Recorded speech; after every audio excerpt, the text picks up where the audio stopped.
Hello everyone, स्वागत है आप सभी का प्लस माइनस पर, जहां पे हमारी ये DSSB की सिलेक्शन सीरीज चल रही है। मेरा नाम है कार्तिक और हम इस पूरी सिलेक्शन सीरीज में अलग अलग सब्जेक्ट की अलग अलग टॉपिक्स की डिस्कशन करते हैं ताकि आगे आने वाले सभी एग्जाम्स में आप लोगों को बहुत ज़्यादा हेल्प मिल सके।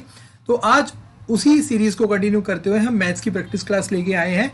जैसे कि मैंने आप लोगों से बात करी हुई है कि मैं आप लोगों को अच्छे अच्छे क्वेश्चंस जो प्रीवियस ईयर एग्जाम में हुए हैं वो ढूंढ के लाऊंगा और आप लोगों के साथ प्रैक्टिस करूंगा। तो ये DSSB के पिछले एग्जाम्स में जो क्वेश्चन पूछे गए थे उनकी बात करेंगे और एक लेवल आप लोगों को डिफाइन करने की कोशिश करूंगा कि भाई बहुत ज़्यादा मैथ्स का लेवल नहीं आता है, बहुत मुश्किल चीज़ें नहीं होती हैं। जो मुश्किल जो क्वेश्चंस होते हैं कुछ एक होते हैं, उनको मैं जैसे ही दिखते हैं उनकी स्पेशल क्लास एक एक दो दो क्वेश्चन के लिए भी बना देता हूँ।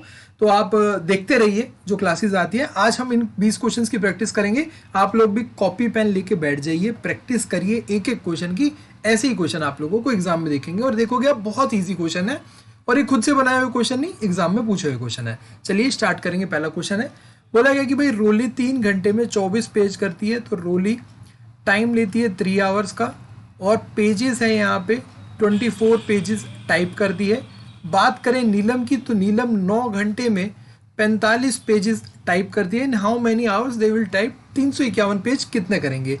अगर हम बात करें कि पेजेस पर आवर, एक घंटे में कितना पेज करती होगी, भाई 3 घंटे में 24 है तो 1 घंटे में 8 करती होगी। 9 घंटे में 45 है तो 1 घंटे में 5 पेज टाइप करती होगी। ये जो पर आवर वाली बात हो जाती है ना, ये हो जाती है हमारी एफिशिएंसी। बेसिकली ये क्या निकाल लिया हमने, टाइम वर्क एंड आवर वाली जो चीज़ होती है, टाइम वर्क वाली जो क्वेश्चंस होती है उसमें एफिशिएंसी निकलते हैं। तो ये जो बात हो गई ये हमारी हो गई एफिशिएंसी। ठीक है, तो हमारी बात करनी है कि दोनों को निकालना है। तो दोनों बेसिकली 1 घंटे में कितना टाइप कर देती होंगी, 8 और 5 13 पेजेस टाइप कर देती होंगी। 1 घंटे में 351 करना है तो टाइम कितना आ जाएगा भाई, सीधी सीधी बात है कि भाई हमें 351 को 13 से डिवाइड करना होगा। 13 से काटेंगे तो ये जाएगा 13 दूनी 26 और उसके बाद फिर ये 27 पे चला जाएगा, 27 पे चला जाएगा।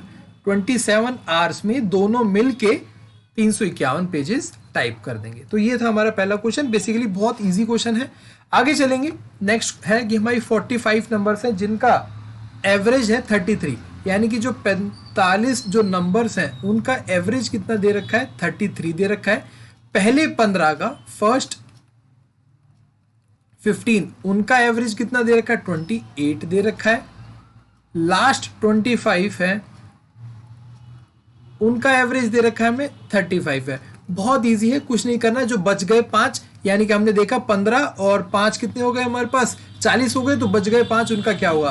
तो भैया टोटल जो है ना, आप लोगों को पता है यहाँ से जो टोटल सम जो आएगा वो कितना होता है। टोटल सम जो होता है वो होता है 33 मल्टीप्लाइड बाय 45। इन सभी का 45 जो नंबर्स हैं उनका सम कितना होगा, वो इतना होगा। अब इसमें से इन दोनों के सम को हम घटा लेंगे तो बचे हुए 5 का आ जाएगा आंसर। तो अब यहाँ से आप लोगों को ये क्या निकाल लेना है, 28 माइनस 15 कर मल्टीप्लाइड बाय 15 कर देना है, 35 मल्टीप्लाइड बाय 25 कर देना है। इन दोनों को जोड़ लेना है और जो इसका आंसर आएगा उसमें से यहाँ पे घटा लेना है, सब्ट्रैक्ट कर लेना है। जो आंसर आएगा वो रिमेनिंग 5 का सम होगा। उसकी एवरेज निकालनी है। एवरेज निकालने के लिए जो ये सम आएगा ना, इसको डिवाइड कर देना 5 से। अब मैं जानबूझ के आप लोगों को मल्टीप्लिकेशन नहीं करके दिखा रहा हूं ताकि आप लोग भी खुद से सॉल्व करें, सिर्फ वीडियो ना देखें। इसका आंसर आपका 38 आएगा, पर आप लोगों को निकालना है कैसे आएगा। ठीक है, तो आंसर मैं यहाँ पे बता के जा रहा हूं, आप लोग कमेंट जरूर करना कि आप लोगों को आंसर निकाला या नहीं निकाला। आगे चलेंगे। नेक्स्ट क्वेश्चन, क्वेश्चन नंबर 3 पर काइट है, यानी कि हमारे पास एक पतंग दे रखा है। पतंग का हमें निकालना है एरिया दे रखा है 96 सेंटीमीटर स्क्वायर। काइट की जो आकृति होती है यानी कि शेप होती है वो ऐसी होती है कुछ, ठीक है, और ये इसकी पीछे टेल होती है। अब यहाँ पे इंटरेस्टिंग चीज जो काइट की होती है ना, वो ये होती है कि ये वाली लाइन, मतलब ये वाली जो साइड होती है वो इसके बराबर होती है, ये साइड इसके बराबर होती है। यहाँ पे 2 डायगोनल बनते हैं। ठीक है, 2 डायगोनल बनते हैं, एक ये बड़ा लंबा डायगोनल और एक ये छोटा डायगोनल। ये 2 डायगोनल होते हैं। ठीक है, ये पतंग है। अब अगर हमें एरिया निकालना है और एरिया हमें किसका यूज करके निकालना है, डायगोनल का, तो तो ये हमारी अगर D1 है और ये अगर हमारी D2 है, तो हम एरिया यहां से डायगोनल साइड का यूज ना करके सिर्फ डायगोनल का यूज करके निकाल सकते हैं। तो एरिया हो जाता है हमारा डायगोनल वाला काइट का D1 इंटू D2 अपॉन में 2। ठीक है, बेसिकली इन दोनों के मल्टीप्लीकेशन को अगर 2 से डिवाइड कर देंगे डायगोनल को, तो हमारा एरिया निकल जाएगा। अब हमें एरिया तो दे रखा है 96, D1 भी दे रखा है कि एक डायगोनल है 16 का, दूसरा हमें निकालना है अपॉन में 2। 12 से 2 से हमने काटा 16 8 पे, 8 से काटा हमने 96 12, ये 12 पे जाएगा। तो D2 यानी कि डायगोनल 2 जो है हमारी आ गई 12 सेंटीमीटर। आप लोगों को समझ में आ गई होगी ये बात कि भाई 12 सेंटीमीटर कैसे आया आंसर। बेसिकली आप लोगों को फॉर्मूला पता होना चाहिए था यहाँ पे एरिया काइट का। तो मैं पहले भी बता चुका हूं कि जितने भी हमारे मेंसुरेशन के टॉपिक क्वेश्चंस होते हैं मेंसुरेशन के, चाहे फिर वो आपका 2D का हो या फिर आपका वो 3D का कोई क्वेश्चन हो, ये सारे लगभग आपके 97% सिर्फ और सिर्फ फॉर्मूला से सॉल्व हो जाते हैं। आप लोगों को उसका फॉर्मूला पता होना चाहिए। बाकी के 3% जो क्वेश्चन होते हैं वो भी और थोड़ी सी बेसिक अंडरस्टैंडिंग का इस्तेमाल करके सॉल्व हो जाते हैं। DSSB का यही लेवल रहा है हमेशा। आगे चलते हैं क्वेश्चन नंबर 4 पर। यहाँ पे ध्यान से देखोगे तो आप लोगों को एक चीज समझ में आएगी कि बोला क्या क्या है, 3 की पावर p प्लस में q इज इक्वल्स टू 243। अगर आप लोगों से कोई याद हो तो अगर हम कहें कि बेस a की पावर, यहाँ पे क्या कहें x मान लेते हैं, ये हमारा किसके बराबर है, a की पावर y के बराबर है। ठीक है, दोनों बेस सेम है यानी कि a यहाँ पे सेम है। तो इसका मतलब क्या होता है कि x भी किसके बराबर होगा, y के बराबर होगा। तो उसी तरीके से अगर हम 243 को 3 की पावर में कन्वर्ट कर लें तो हमें यहां से p प्लस क्यू की वैल्यू निकल जाएगी। तो हमें पता है कि ये 243 क्या होता है, ये 3 की पावर 5 होता है। 243 क्या होता है, 3 की पावर 5 होता है। तो यानी कि 3 की पावर p प्लस में q इज इक्वल्स टू 5। तो यहां से इस चीज का ध्यान रखते हुए क्या आ जाएगा कि p प्लस में q किसके बराबर आ गया, 5 के बराबर आ गया। सेकंड जो हमारी चीज है वो हमें दे रखी है, उसको हम दूसरे कलर से लिख लेंगे कि 5 की पावर q माइनस p दे रखा है, ये इज इक्वल्स टू 5। अगर किसी की कुछ पावर नहीं दी होती तो वो क्या पावर होती है, 1 होती है पावर। तो यहां से q minus p, similar case में जैसे हमने यहाँ पे p प्लस क्यू निकाला था, ये किसके बराबर हो गया, 1 के बराबर हो गया। इस इक्वेशन को हम यहां ले आते हैं और ये हो गया हमारा q minus p is equals to 1। अब इन दोनों इक्वेशन को हम क्या करेंगे, ऐड कर लेंगे। p से माइनस p तो हमारा कैंसिल आउट हो जाएगा, ये हो जाएगा हमारा 2q is equals to 5 plus 1 6। q की वैल्यू हो जाएगी हमारी 3, q की वैल्यू हो गई हमारी 3। हमसे पूछा क्या गया था, p इंटू क्यू, q की वैल्यू 3 आ गई। तो q में से p को हमें घटाना है जिससे 1 आ जाए। तो साफ साफ पता है कि भाई p की वैल्यू अगर 2 होगी तो q में से p को घटाएंगे तो ही 1 आएगा। तो यानी कि p की वैल्यू 2 आ गई, q की 3 आ गई, p इंटू में q की वैल्यू कितनी हो जाएगी, 6 हो जाएगी। ऑप्शन नंबर 3 करेक्ट हो जाएगा आप लोगों का। ठीक है, नेक्स्ट चलते हैं। नेक्स्ट एक अच्छा क्वेश्चन है, पार्टनरशिप वाला क्वेश्चन है। बोला गया कि ABC पार्टनरशिप होती है, 3 पार्टनर्स है बिजनेस में, हु शेयर्ड अ प्रॉफिट। ठीक है, A ratio B ratio C। अब यहाँ पे जो हमारा रेशो आई है वो हमारी आई है प्रॉफिट की। तो वो कितनी आई है, 2:5:3 आई है। ये किसकी है, प्रॉफिट की। नेक्स्ट है, if they had invested 8 months. अब हमें टाइम भी दे रखा है, ठीक है, टाइम दे रखा है, टाइम दे रखा है 8 मंथ्स, 6 मंथ और 9 मंथ। ध्यान से देखेंगे तो ये हमारा एग्जैक्ट रेशो में ही आ रहा है भाई, 8 6 और 9, कुछ कट नहीं रहा इसमें, कॉमन हमें कुछ दिख नहीं रहा। हमसे बोला गया what is the ratio of their investment. हमें क्या निकालना है, इन्वेस्टमेंट, इन्वेस्टमेंट की रेशो निकालनी है। अब देखिए प्रॉफिट किस अनुपात में, किस रेशो में मिलता है। जो प्रॉफिट होता है ना वो आपको इन्वेस्टमेंट की रेशो में ही मिलता है। ठीक है, अब आप बोलोगे कि इसका मतलब 2 5 3 ही प्रॉफिट की जो रेशो है वही इन्वेस्टमेंट की रेशो हो जाएगी। नहीं, यहां पे अगर इक्वल टाइम के लिए सब ने इन्वेस्ट करा होता है तब वही रेशो में होता है जिस रेशो में इन्वेस्टमेंट होती है। यानी कि मान लीजिए अगर आपने 200 रुपये लगाए, आपके दोस्त ने भी 200 रुपये लगाए और एक और दोस्त था उसने 300 रुपये लगाए, तो आपकी इन्वेस्टमेंट की रेशो हो गई 2:3। तो एक साल के बाद जब आप तीनों ने ही एक साल का टाइम लिया, एक साल के बाद जब प्रॉफिट की बात होगी तो प्रॉफिट भी आपको 2:3 में ही मिलेगा। बट अब आप बोलेंगे कि एक जो साथी था उसने तो 8 महीनों के लिए लगाया है, दूसरे ने 6 महीनों के लिए और तीसरे में 9 महीनों के लिए, तो ये जो टाइम पीरियड होता है वो मल्टीप्लाई हो जाता है आपकी इन्वेस्टमेंट से। अब ये इन दोनों का जो मल्टीप्लिकेशन के बाद जो रेशो बनती है ना, वो आपकी प्रॉफिट की रेशो होती है बेसिकली। ठीक है, तो यहां से हम वही चीज अप्लाई करेंगे। पहले मैं इसको इरेज कर देता हूं ताकि कंफ्यूजन ना हो। अगर किसी ने प्रॉफिट ये इन्वेस्टमेंट वाली चीज यानी कि पार्टनरशिप वाला चैप्टर नहीं पढ़ा है तो आप जाके पढ़ लीजिए, मैंने प्लेलिस्ट में पढ़ाया हुआ है, आप लोगों को बहुत आसानी से सारी चीजें समझ में आ जाएंगी। तो ये यहां से अब हमें क्या करना होगा, इन्वेस्टमेंट निकालना है ना, तो प्रॉफिट अपॉन में टाइम कर देंगे। क्या करेंगे, प्रॉफिट अपॉन में टाइम करेंगे, इन्वेस्टमेंट आ जाएगा। तो ये हो जाएगा 2/8 रेशो 5/6 रेशो 3/9। अब ये जो कट रहा है वो काट देते हैं, 2 से काटा हमने 4 पर, 3 से काटा हमने 3 पर, तो ये आ जाएगा 1/4, 1/6 और 1/3, 1/4 रेशो 1/6 रेशो 1/3। अब नीचे है एलसीएम ले लेंगे हम 12 से, अब सबको मल्टीप्लाई कर देंगे। 12 से मल्टीप्लाई करने पर ये कितना आ जाएगा 3, 12 से मल्टीप्लाई करने पर ये आ जाएगा 2, 12 से मल्टीप्लाई करने पे आ जाएगा 4। तो जो आप लोगों की इन्वेस्टमेंट की रेशो आएगी वो आएगी 3:2। अच्छा यहाँ पे 5 भी था ना, ये 5 था, ठीक है, ये 1 नहीं था, 1/5 नहीं था, ये 5/6 था, तो ये आ जाएगा 5 × में 2, तो ये आएगा 3:10:4। ये आपका फाइनल आंसर आएगा। ठीक है, 5/6 था, 5 लिखना रह गया था।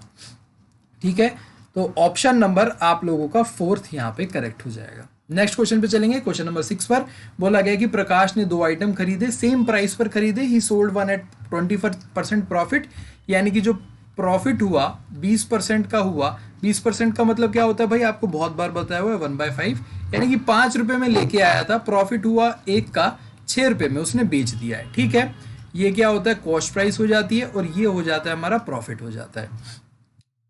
अगेन दूसरा क्या है, 15% प्रॉफिट में बेच दिया है, 15% प्रॉफिट में बेच दिया। 15% का मतलब हो जाए 3/20, यानी कि 20 रुपए में लाया था प्लस 3 का उसे मुनाफा हुआ, उसने 23 रुपए में बेच दिया। उसने क्या करा, 23 रुपए में बेच दिया। अब उसने एक चीज और बोली थी कि भाई उसने सेम प्राइस पे खरीदा है, पर हमने तो अलग अलग कर दिया 5 और 20। अब इनको, ये हमारी कॉस्ट प्राइस थी, सेम प्राइस बनाने के लिए हम इसको मल्टीप्लाई कर देंगे 4 से, यहां से भी मल्टीप्लाई हो जाएगा 4 पे, तो ये हो जाएगा 20 की चीज लेके आया था, 24 रुपए में बेच दिया। तो ये पहली चीज थी, ये दूसरी चीज थी। ऑलराइट, अब यहां से हमें क्या निकालना है, टोटल हमें क्या निकालना है, ओवरऑल प्रॉफिट परसेंटेज निकालना है। तो दोनों को जोड़ लेंगे, ये हो जाएगा 40, इसको जोड़ा तो ये हो जाएगा हमारा 47। तो ये हमें प्रॉफिट कितने का दिखा रहा है, 7 का प्रॉफिट दिखा रहा है। प्रॉफिट परसेंटेज निकालना है तो 7 यानी कि जितना प्रॉफिट है किस पे है, 40 पे है, मल्टीप्लाई करेंगे 100 से, क्योंकि प्रॉफिट परसेंटेज निकालनी है हमें। तो ये काटा हमने 0 से 0, 4 को काटेंगे 2 से, 10 को काटेंगे 5 से, 7 × 5 35, 35 का आधा होता है हमारा 17.5%। ये आप लोगों का आंसर आ जाएगा 17.5%। उम्मीद है आप लोगों को समझ में आया होगा कि बहुत बेसिक तरीके से हम कैसे इतनी आसानी से चीजें सॉल्व कर लेते हैं। क्वेश्चन नंबर 7 की बात करें तो DI है, ये डाटा इंटरप्रिटेशन है, बहुत अच्छा क्वेश्चन है। इस तरीके के आपके 2 क्वेश्चन एग्जाम में पक्का आएंगे ही आएंगे। और बोला गया है कि भाई number of employees in IT department of organisation C का IT कितना है भाई, 160 है। सी का IT कितना है, 160 is what % of total number of employees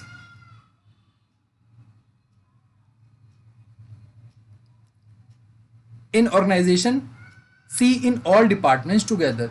सी के सभी कितने होंगे। ठीक है, तो फटाफट करते हैं इसे। यहां पे देखिए सी के टोटल कितने हैं, 120 प्लस में 100 220, या फिर इसको आप वैसे देख लीजिए, ये आ जाएगा हमारा 5, ऊपर से आ गया 2, 3, 3 और 3 6, 6 और 6 12, 1 2 3 4 5, 5 और 1 625। तो टोटल तो हमारे पास कितना आ गया है, 625 आ गया है। ठीक है, अब हमें बोला गया कि आईटी डिपार्टमेंट जो सी का है वो कितना है, 160। वो टोटल का कितना परसेंट है, तो 160 अपॉन में 625, जिसका परसेंटेज निकालना होता है, यानी कि आईटी का, वो ऊपर आएगा। किससे निकालना है, यानी कि टोटल नंबर से निकालना है तो वो नीचे आएगा। अब आपको परसेंटेज निकालना है तो मल्टीप्लाई करेंगे आप 100 से। तो आपको इसी तरीके के क्वेश्चन देखने को मिलेंगे बेसिक से। अब यहाँ से हम 25 से काट देंगे तो 25 से जाएगा, ये हमारा 25 पर ही जाएगा, ये हमारा जाएगा 4 पर। फिर हम 5 से काट देंगे तो ये जाएगा हमारा 5 पे, और ये जाएगा हमारा 32 पर। ठीक है, तो ये कितना आ जाएगा 8 और 128 अपॉन में 5, जिसकी वैल्यू आप लोगों की आ जाएगी 5 इंटू में 2 10 28 25, और उसके बाद ये कितना बचेगा हमारे पास 3, तो 25.6 आप लोगों की वैल्यू आ जाएगी, ऑप्शन नंबर 1 आएगा।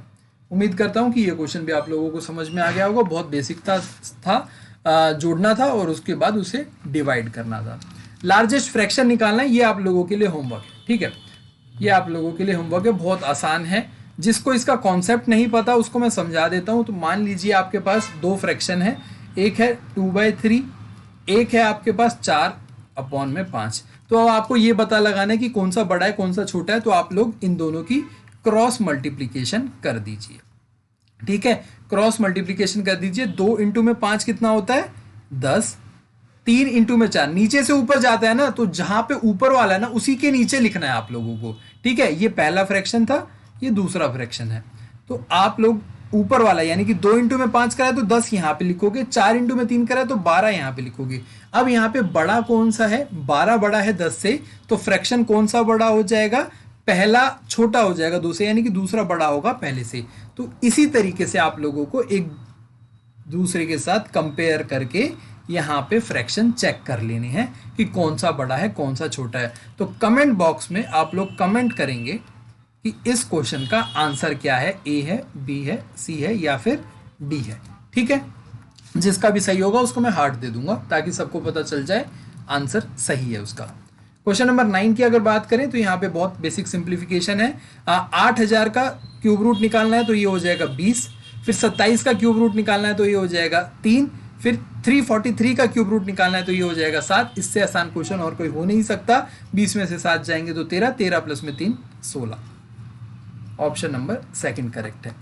क्वेश्चन नंबर 10 बार ग्राफ का हमारे पास क्वेश्चन है। Following bar graph shows the sales, crore में सेल दिखा रहा है 6 कंपनीज की। What approximate percentage of total sales in given 6 companies together was the sale of company T. Similar question है यहाँ पे, जैसे कि कंपनी टी है, कंपनी टी की 70.4 है, टी का है 70.4। टोटल निकालना है हमें, तो टोटल में सब कुछ जोड़ना होगा हमें। ये सारे जो हैं सर्कल के अंदर ये सब कुछ आप लोग जोड़ोगे, सब जोड़ोगे तो ये आ जाएगा आपका 360 के अराउंड आ जाएगा। टोटल आपका आ जाएगा 360। अब परसेंटेज निकालनी है तो 70.4 डिवाइडेड बाय 360 मल्टीप्लाइड बाय 100, तो ये आपकी परसेंटेज आ जाएगी। आप इसे कैलकुलेट करिए, कैलकुलेट करके देखेंगे तो आपका आंसर आ जाएगा। आप इसका आंसर भी कमेंट बॉक्स में कमेंट करके बताइएगा। बहुत ईजी है, कैलकुलेशन आपको आनी चाहिए। हम नेक्स्ट क्वेश्चन पे चलेंगे। क्वेश्चन नंबर 11 की बात करें, 200 student took examination in school, 13% of student got distinction. यानी कि मान लीजिए 200 विद्यार्थी थे जिसमें से डिस्टिंक्शन प्राप्त यानी कि 75% से ज़्यादा नंबर लाने वाले जो छात्र रहे डिस्टिंक्शन वो थे 13%। ठीक है, तो यानी कि डिस्टिंक्शन जिनको मिला वो कितने हो गए, 200 का 13% हो जाता है 26, वो हो गए टोटल 26 स्टूडेंट हो गए। अब यहाँ पे जो इंटरेस्टिंग चीज है ना वो देखना, बहुत अच्छा क्वेश्चन है। The number of boys who got distinction is 2 more than number of girls. यानी कि जिन लड़कों को यहाँ पे जिन लड़कों को डिस्टिंक्शन मिली वो उन लड़कियों से जिन्हें डिस्टिंक्शन मिली कितने ज्यादा थे, 2 ज्यादा थे। कितने ज्यादा थे, 2 ज्यादा थे। अब यहाँ पे डिस्टिंक्शन कितनों को मिली है, 26। तो अब स्कूल में पढ़ते कौन है, लड़कियां और लड़के। तो अब ये भी पता है कि भाई जिन लड़कों को जो डिस्टिंक्शन मिली उनमें अगर लड़कियां, जितनी लड़कियां थी उनकी जो डिस्टिंक्शन, जिनको डिस्टिंक्शन मिली है लड़कियों को, उनको अगर जोड़ दिया जाए तो वो वैल्यू कितनी होगी? टोटल 26 होगी। क्यों? टोटल स्टूडेंट जिनको डिस्टिंक्शन मिली वो 26 है। स्टूडेंट्स क्या है? लड़का हो सकता है, लड़की हो सकती है, दोनों को, जिन जिन लड़के लड़कियों को डिस्टिंक्शन मिली है उनको अगर जोड़ दें तो यहाँ पे कितनी वैल्यू होती है? 26 वैल्यू हो जाती है। ठीक है, अब हम क्या करेंगे? दो इक्वेशन बन गई है हमारे पास। अभी हमने आगे नहीं पढ़ा है, आगे एक और वैल्यू दे रखी है, उसको आगे बाद में पढ़ेंगे। पहले अब आप देखिए कि दोनों क्या है, अब इन्हें जोड़ देंगे, यानी कि हमारे पास क्या आ जाएगा? 2 बॉयज़ की वैल्यू कितनी आ गई? 28 आ गई। ठीक है, तो यहाँ पे लड़के जिन्हें डिस्टिंक्शन मिली है वो कितनी आ गई? 14 आ गई। यहाँ से हम निकालेंगे कि लड़कियां जिन्हें डिस्टिंक्शन मिली है वो कितनी आ गई? भाई 14 में से जिसको माइनस करना है उसकी वैल्यू निकालनी है, आंसर कितना आना चाहिए? 2। तो लड़कियां कितनी होंगी? वो 12 होंगी। वो लड़कियां कितनी होंगी? 12 होंगी। ठीक है, आप लोगों को इतनी बातें क्लियर है। ये मैं आप डिलीट कर देता हूँ सारा, इसका काम हमारा हो गया है। तो यहाँ पे लिख लेते हैं फटाफट कि लड़के जिन्हें डिस्टिंक्शन मिली है वो कितने थे? 14 थे। लड़कियां जिन्हें डिस्टिंक्शन मिली हैं वो कितनी हैं? 12 हैं। अब आगे पढ़िए। If 20% of girls got distinction, total number of boys in the school. School में जितनी भी लड़कियां हैं ना, स्कूल में जितनी भी लड़कियां हैं उसके सिर्फ 20% को ही क्या मिला है? डिस्टिंक्शन मिली है, डिस्टिंक्शन मिली है। ठीक है, अब यहां पे देखिए 20% कितना? जो टोटल लड़कियां हैं, 20% का मतलब होता है 1/5। 1/5 किसका? टोटल लड़कियों का। वो कितना है जिनको डिस्टिंक्शन मिली है? वो टोटल कितनी लड़कियां हैं? वो 12 लड़कियां हैं। वो कितनी हैं? 12 लड़कियां हैं। तो यहां से गर्ल्स कितनी आ जाएंगी? टोटल गर्ल्स की वैल्यू आ गई आपकी 60। गर्ल्स की वैल्यू कितनी आ गई आपकी? 60। अब आपको पता है स्कूल में 200 कुल विद्यार्थी हैं, लड़कियां 60 हैं, तो बॉयज कितने हो गए? आपको पता है कि 200 में से 60 जाएंगे तो 140 लड़के हो जाएंगे। ठीक है, अगर किसी को एक बार में समझ नहीं आया तो इस क्वेश्चन को दोबारा देखना, 3 बार देखना, समझ में आ जाएगा। बहुत आसान सा है, आप लोगों को क्लियर कर देगी। यही क्वेश्चन आप लोगों के एग्जाम में देखने को दोबारा मिल सकता है, तो इस क्वेश्चन को अच्छे ढंग से सॉल्व जरूर करना। Next question, 2 cubes whose edges, यानी कि 2 हमारे पास घन दे रखे हैं जिनका एज जो है, यानी कि जो हमारे पास क्यूब है, ये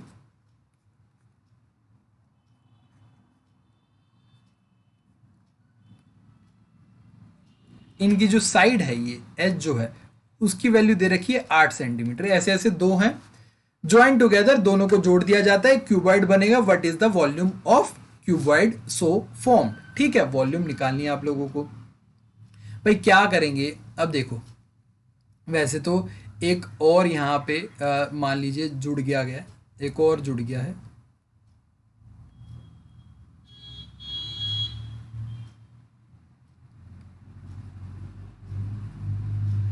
एक और ये वॉल्यूम क्यूब जोड़ दिया गया है, ये हो गया 8, ये हो गया है 8, और ये ऊंचाई हो गई है 8। ठीक है, तो अब आप लोगों को पता है क्यूबॉइड का वॉल्यूम क्या होता है? L into B into H होता है। वॉल्यूम कितना होता है क्यूब का? साइड क्यूब होता है, यानी कि क्यूब का अगर वॉल्यूम निकालना है आपको तो जो एज होता है ना उसका क्यूब होता है। वॉल्यूम कभी भी ना घटता बढ़ता नहीं है। अगर एक चीज से दूसरी चीज में उसका शेप को चेंज करा जाता है तो जो वॉल्यूम रहता है ना वही सेम वॉल्यूम रहता है। जैसे इसका एग्जांपल मैं बताता हूँ, ये मान लीजिए घड़ा है, ठीक है, और एक ये आप लोगों के पास ये बाल्टी है, ठीक है, ये बाल्टी है, इसमें ऊपर तक पानी भरा है। अब ये पानी इस घड़े में डाल देते हैं और सारा का सारा पानी खत्म हो जाता है और इस घड़े में तब्दील हो जाता, घड़े को फुल कर देता है और ऊपर तक फुल कर देता है और पानी भी खत्म हो गया। ये भी ऊपर तक भरा हुआ था, ये सारा पानी इसमें डाल दिया और खत्म हो गया। अब इसका मतलब क्या है? इसकी जो कैपेसिटी है, मान लीजिए 2 लीटर कैपेसिटी है, तो इसकी भी कितनी कैपेसिटी होगी? 2 लीटर ही होगी। तो वॉल्यूम कितना है इस घड़े का? 2 लीटर। इस बाल्टी का कितना है? 2 लीटर। क्यों? क्योंकि वही सेम चीज है, हमने शेप ही तो चेंज करी है। जो अंदर का जो मामला है यानी कि जो पानी है वो तो बराबर ही रहा है। ठीक है, तो इसका मतलब अब हमें कुछ नहीं करना है, हमें अगर ये भी ना पता हो कि क्यूबॉइड का वॉल्यूम की क्या होता है, वो निकालने की भी जरूरत नहीं है, कुछ डायग्राम बनाने की भी जरूरत नहीं है। दो क्यूब थे ना, उन दोनों का क्यूब का जो वॉल्यूम है ना वो क्यूबॉइड का वॉल्यूम होगा। वॉल्यूम कितना हो जाएगा, एक क्यूब का वॉल्यूम कितना होता है 8 का क्यूब, और दूसरे का कितना होगा 8 का क्यूब, दोनों को जोड़ दोगे आंसर आ जाएगा। तो यहाँ से आप लोगों का आंसर कितना आएगा, ये होता है हमारा 512, 8 का क्यूब 512 होता है, ये भी हमारा 512, ये हो जाएगा 10 12 12 24। तो ये आप लोगों का आंसर हो जाएगा 1024। उम्मीद करता हूँ कि आप लोगों को बेसिक भी समझ में आ गया होगा। LCM of two numbers is 3 times their SCF। LCM जो हमें दे रखा है वो 3 टाइम दे रखा है। LCM जो दे रखा है वो 3 गुना दे रखा है किसका, HCF का। Sum of LCM and SCF, LCM plus SCF कितना दे रखा है, 44 दे रखा है। If one of the number is 11, यानी कि दो नंबर है हमारे पास, A की वैल्यू हमें 11 दे रखी है, B जो दूसरा नंबर है वो हमें फाइंड करना है। चलिए बहुत आसान क्वेश्चन है, इसको तो हम चुटकियों बजाते कर देंगे। LCM की वैल्यू 3 SCF है, तो यहाँ पे पुट कर दीजिए, ये हो जाएगा 3 SCF, ये SCF, और ये किसके बराबर हो गया, 44 के बराबर हो गया। 3 + 1 4 SCF किसके बराबर, 44 के बराबर। तो SCF की वैल्यू कितनी हो जाएगी, 11 हो जाएगी, 4 से काट दिया हमने ये। तो SCF अगर 11 है, SCF अगर 11 है, तो आप लोगों को पता है ना LCM कितना होगा, 3 गुना होगा SCF का, तो ये हो जाएगा 33। ये कितना हो जाएगा, 33। ठीक है, अब आप लोगों को एक चीज़ तो याद होगी ही कि भाई LCM मल्टीप्लाइड बाय SCF किसके बराबर होता है, जो दो संख्याएं हैं A इंटू B के बराबर। LCM अभी हमने निकाला कितना था, 33 था। SCF कितना था, 11 था। एक जो संख्या है वो 11 है, दूसरी संख्या हमें निकालनी है, तो 11 से 11 कट जाएगा, दूसरी संख्या हमारी आ गई, दूसरा नंबर आ गया 33। दूसरा नंबर क्या आ गया हमारा, 33। ऑप्शन नंबर 3 करेक्ट हो जाएगा। Next question, a sum of 3600 is divided into 2 principals. ये अच्छा क्वेश्चन है, इसका बहुत छोटा सा ट्रिक, वैसे तो लेंदी बन जाता है, जो आप लोग अगर बेसिक से जाएंगे तो आप लोग कर लेंगे, बहुत आसान है, बेसिक भी आसान है, और जो इसकी ट्रिक है वो इसको बहुत छोटा बना देती है। तो ध्यान से देखिएगा कि भाई 3600 रुपये हैं, इसको डिवाइड कर दिया गया है दो स्कीम में, दो अलग अलग स्कीम में डाल दिया है। एक है 8% की स्कीम है, और टाइम कितना है उसका, 2 ईयर्स है। दूसरी स्कीम है कि भाई 9% की है, और उसका टाइम है 3 साल। जब मैंने सिंपल इंटरेस्ट पढ़ाया था तो आप लोगों को बताया था रेट क्या होता है, रेट होता है 100 रुपये पे 1 साल में मिलने वाला इंटरेस्ट क्या होता है, रेट होता है। ध्यान से सुनिएगा, 100 रुपये पे 1 साल में मिलने वाला इंटरेस्ट रेट होता है। तो अगर हमें 3 साल की बात है तो उसको भी हम 1 साल में कन्वर्ट कर सकते हैं। कैसे, रेट को हम अगर जो टाइम पीरियड है उससे गुणा कर देंगे तो वो इंटरेस्ट आ जाएगा 100 रुपये पे। वो कितना आ जाएगा, इंटरेस्ट आ जाएगा 100 रुपये पे। ठीक है, तो वही जो फंडा है वो यहाँ पे अप्लाई करेंगे, हम इसे 1 साल का कन्वर्ट कर देंगे, हम इसे 1 साल के लिए कन्वर्ट कर देंगे। ठीक है, हो सकता है ये फंडा आप लोगों ने नहीं सुना होगा तो आप लोगों को थोड़ा अजीब लगेगा, तो आप लोग एक बार सिंपल इंटरेस्ट वाली क्लास मेरी जाके देख लेना। मैंने यहाँ पे इसको 1 साल के लिए कन्वर्ट कर दिया, तो कितना हो जाएगा, 9 × 3 27%। ये कितना हो जाएगा, 9 × 3 27%। यहाँ से हमारा कितना हो गया, 8 × 2 16%। ठीक है, तो एक जो स्कीम थी हमारी, वो हमारी स्कीम क्या हुई, 16% के लिए हुई। एक हो गई हमारी 27%। 27 को हम ऐसे लिख सकते हैं ना, 16% प्लस में 11% ऐसे लिख सकते हैं। ठीक है, अब एक टाइम के लिए ना हम भूल जाते हैं कि भाई दो अलग अलग स्कीम में डाला है, हम मान लेते हैं कि भाई 16% के लिए ही टोटल डाला गया है। ठीक है, 16% के लिए ही टोटल डाला गया है। ठीक है, 16% के लिए अगर टोटल डाल दिया गया हमने, तो 16% के हिसाब से हमारा इंटरेस्ट कितना बनेगा, वो देखिए 16/100 इंटू में 3600। 16/100 इंटू में 3600 हम जब करेंगे तो हमारे 00 से 00 कट जाएंगे, और 36 इंटू में 16 जब करेंगे तो ये हमारे पास आ जाएगा 576। तो हमने जो माना था कि भाई अगर मान लीजिए सिर्फ 16% के लिए दिया होता तो जो हमारा इंटरेस्ट आया होता ना वो इतना आया होता, वो कितना आया होता, 576 आया होता, ठीक है। बट भाई एक्चुअल में ऐसा हुआ तो था नहीं कि सिर्फ 16% के लिए दिया गया हो, 27% के लिए, यानी कि अलग अलग स्कीम में डाला गया था, सिर्फ एक स्कीम में तो डाला नहीं गया था। अलग अलग स्कीम में डालने के बाद जो टोटल इंटरेस्ट आया था वो कितना आया था, 741 का। तो एक्चुअल इंटरेस्ट, ये जो एक्चुअल इंटरेस्ट है वो कितना है, 741 का है। यहां से हम अगर डिफरेंस देखें, ठीक है, डिफरेंस देखें तो वो कितना आएगा, 741 में से 556 माइनस करेंगे तो ये आ जाएगा हमारे पास 165 आ जाएगा, 165 आ जाएगा।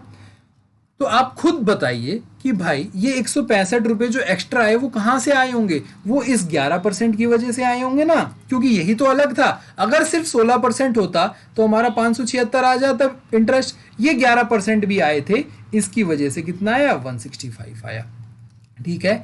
अब यहाँ पे एक चीज ध्यान रखना, जो यहाँ पे जो ट्रिक लगती है ना वो ये होती है कि अब ये जो पूरा बंडल है ना, इसको हम इस पूरे बंडल को मान लेते हैं 100%, इस पूरे बंडल को मान लिया हमने 100%, और 11% की वैल्यू होती है 165, ठीक है। इस पूरे बंडल को मानते हैं 100%, यही ट्रिक है। अब यहाँ पे ना यही कंफ्यूजन होता है, और इस ट्रिक में यही बात होती है ध्यान रखने वाली, इस पूरे को हम 100% मानते हैं।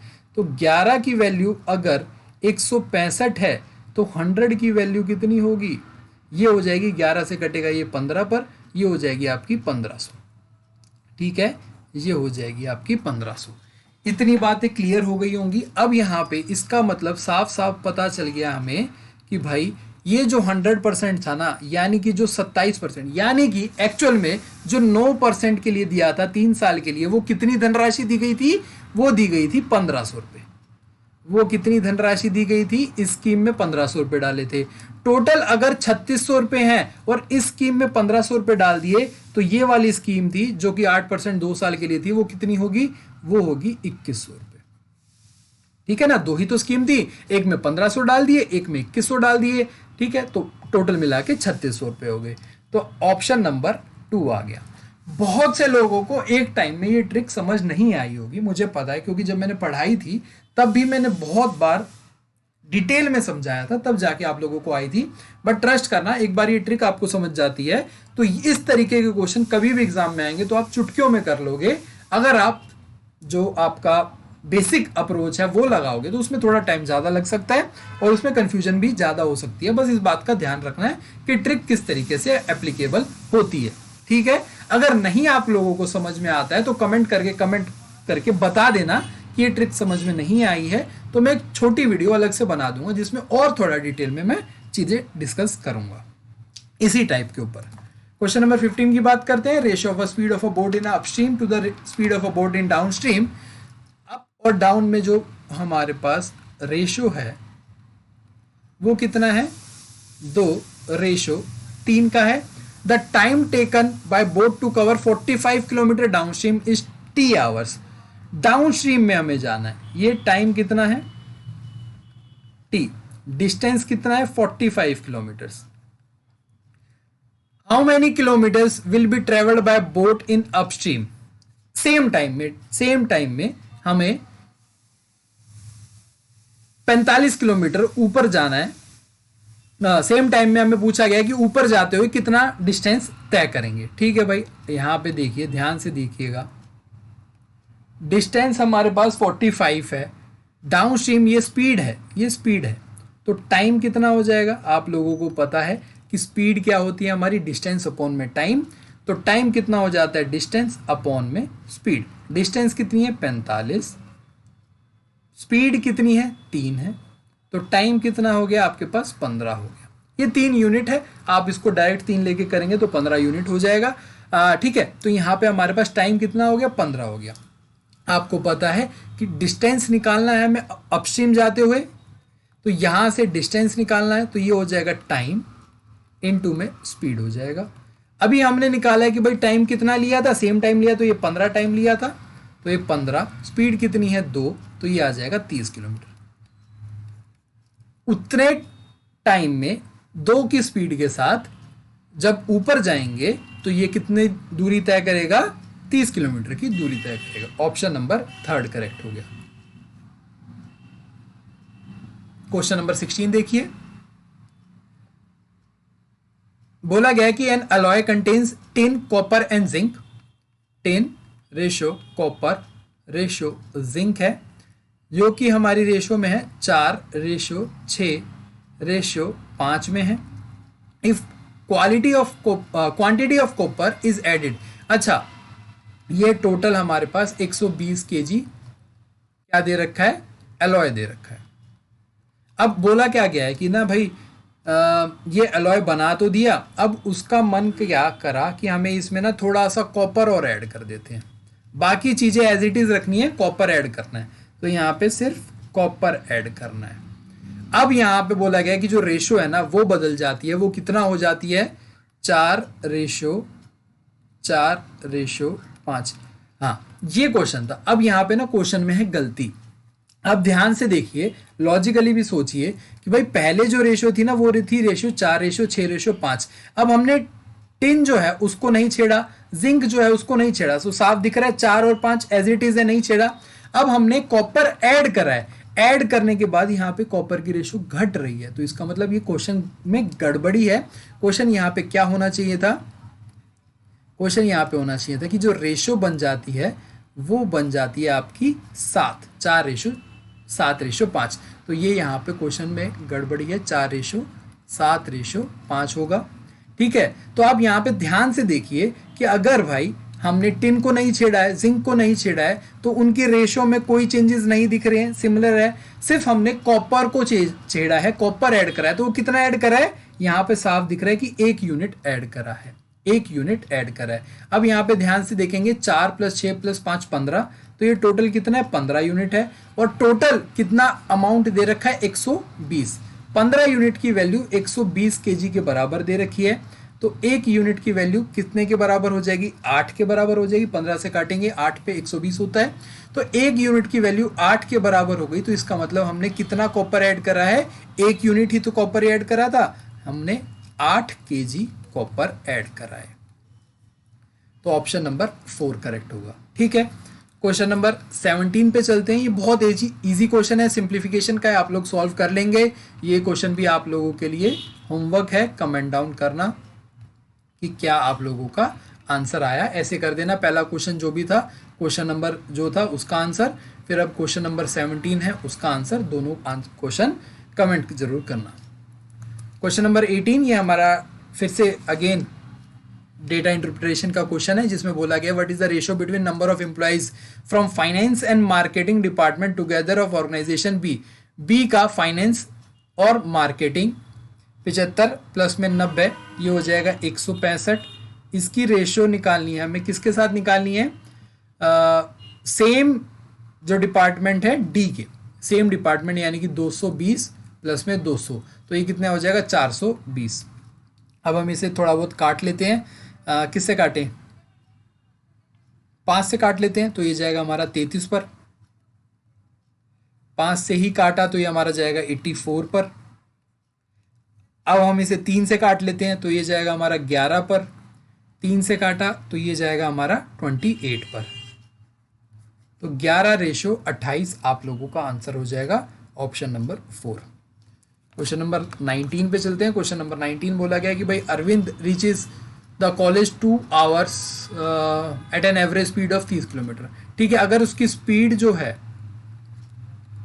मान लीजिए उसका घर है यहाँ से, ये कॉलेज है, ये उसका होम है और ये उसका कॉलेज है, यहाँ से चला, स्पीड कितनी है, 30 किलोमीटर प्रति घंटा की स्पीड है यहाँ पे। अब उसे बोला गया कि टाइम जो लगता है ना वो लगता है 2 घंटे का। तो सीधी सीधी बात है भाई, डिस्टेंस आप लोग फटाफट निकालोगे भाई। अगर 30 किलोमीटर पर घंटा है, टाइम 2 घंटे है, तो डिस्टेंस साफ सीधी बात है कि 60 किलोमीटर है। कैसे करा, 30 किलोमीटर पर घंटा यानी कि 1 घंटे में 30 किलोमीटर चल रहा है, तो 2 घंटे में कितना, 60 किलोमीटर चलेगा। ठीक है, अब बोला गया कि हाफ एन आवर अर्लियर, यानी कि टाइम उसको T2 उसको कितना लगना चाहिए, 1.5 आवर्स का, 1.5 घंटे का समय लगना चाहिए। तो अब उसे स्पीड निकालनी है, स्पीड कितनी होती है भाई, डिस्टेंस यानी कि 60 टाइम कितना है 1.5 का है, यानी कि 600 अपॉन में 15, 15 इंटू में 4 60 और 0 एक आ जाएगा।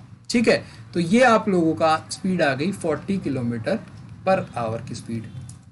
अगर वो 40 किलोमीटर प्रति घंटा की स्पीड से चलेगा तो कॉलेज उसको आधा घंटा पहले पहुंच जाएगा। ठीक है, क्वेश्चन नंबर 20 यहां पे बोला गया price of a shirt is decrease by 25%, 25% decrease हुआ है, यानी कि 1/4 1/4 होता है प्राइस।